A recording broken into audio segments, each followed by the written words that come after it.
बेटी एक बार चल के लड़के को देख तो लो। मेरा दावा है कि लड़का तुम्हें बहुत पसंद आएगा। बाला बहुत अच्छा लड़का है।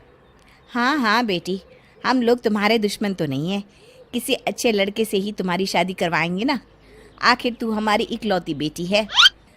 अच्छा ठीक है माँ, अब ज़्यादा भावुकतापूर्ण शब्दों का इस्तेमाल ना करो। मैं चलने के लिए तैयार हूँ।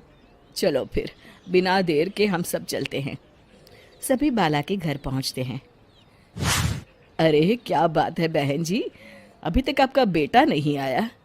जी बस आता ही होगा। तभी वहां बाला आता है। लो जी, आ गया मेरा बेटा। ये लोग तुझे देखने आए हैं और ये इनकी बेटी नम्रता है। बाला के सर पर बिल्कुल बाल नहीं होते। ये देख नम्रता और उसके परिवार वालों की आंखें फटी की फटी रह जाती है। ये तो टकला है। हे भगवान, माँ पिताजी, आप दोनों एक टकले से मेरी शादी करवाने वाले थे। अरे ये तो पूरा उजड़ा चमन है। देखो बेटी, इस तरह किसी का मजाक उड़ाना गलत है। किसी के बारे में इस तरह की बातें नहीं करते। बालों का क्या है, वो तो आते जाते रहते हैं। लड़का टकला है तो क्या हुआ, इंजीनियर है, अच्छा खासा कमाता है। आप चुप रहिए जी। इसकी तरफदारी इसलिए कर रहे हैं क्योंकि आपके भी सर पर बाल नहीं है। मैंने तो आपसे शादी कर ली, मगर मैं अपनी बेटी की शादी एक टकले से बिल्कुल नहीं करवाऊंगी। अरे ये क्या, कब से आप लोगों ने टकला टकला लगा रखा है? और माफ करना, तुम भी कोई हूर की परी नहीं हो। तुम लोग मेरे घर में आकर मेरी ही बेइज्जती कर रहे हो। निकल जाओ यहाँ से। हाँ हाँ तो जा रहे हैं ना, हमें भी यहाँ रुकने का कोई शौक नहीं है। नम्रता और उसके परिवार वाले उठकर वहां से जाने लगते हैं। तभी नम्रता का छोटा भाई जाते जाते कहता है, टकला। तेरा बाप टकला। और इस तरह बाला का रिश्ता टूट जाता है। फिर एक दिन सड़क के किनारे एक आदमी घूम घूम कर कंधी बेच रहा होता है।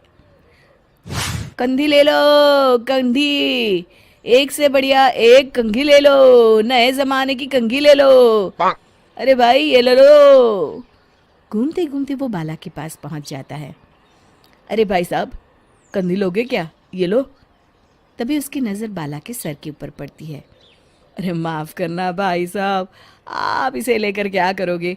आपके सर पर तो बाल ही नहीं है, आपका तो स्टेडियम पूरा खाली है। चलता हूँ, कंधी ले लो, कंधी ले लो। कंधी वाले की बातें सुनकर बाला को बुरा लगता है। उस समय बाला को ऐसा महसूस होता है कि उसके लिए दुनिया में सबसे कीमती कोई चीज़ अगर है तो वो सिर्फ बाल है। बाला सड़क पर चलते हुए लोगों के बाल बड़े गौर से दिखता है। चलते चलते बाला एक मंदिर के पास पहुंच जाता है। हे भगवान, तुमने ये मेरे साथ क्या किया? थोड़े से बाल अगर मुझे दे देते तो तुम्हारा क्या चला जाता? सारी दुनिया मेरा मजाक उड़ाती है। अरे भाई, आज पहला इंसान देख रहा हूँ जो मंदिर आकर भगवान से अपने लिए बाल मांग रहा है। बेटा, भगवान ने तुम्हें सब कुछ तो दिया है, अच्छी सेहत है, अच्छी नौकरी है। लगता है तुम्हारी तबीयत ठीक नहीं है। घर जाओ, सब ठीक हो जाएगा।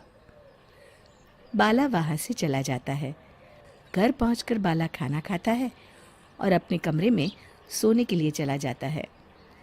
फिर सुबह जब बाला सोकर उठता है तो आईने के सामने अपने आप को देखकर हैरान हो जाता है। बाला के सर पर एकदम घने बाल आ जाते हैं। बाला खुशी से झूम उठता है। अरे ये तो चमत्कार हो गया, मेरे सर पर बाल आ गए। लेकिन ये हुआ कैसे? दोस्तों, अगर आप इस कहानी का दूसरा भाग देखना चाहते हैं तो हमें कमेंट करके ज़रूर बताएं।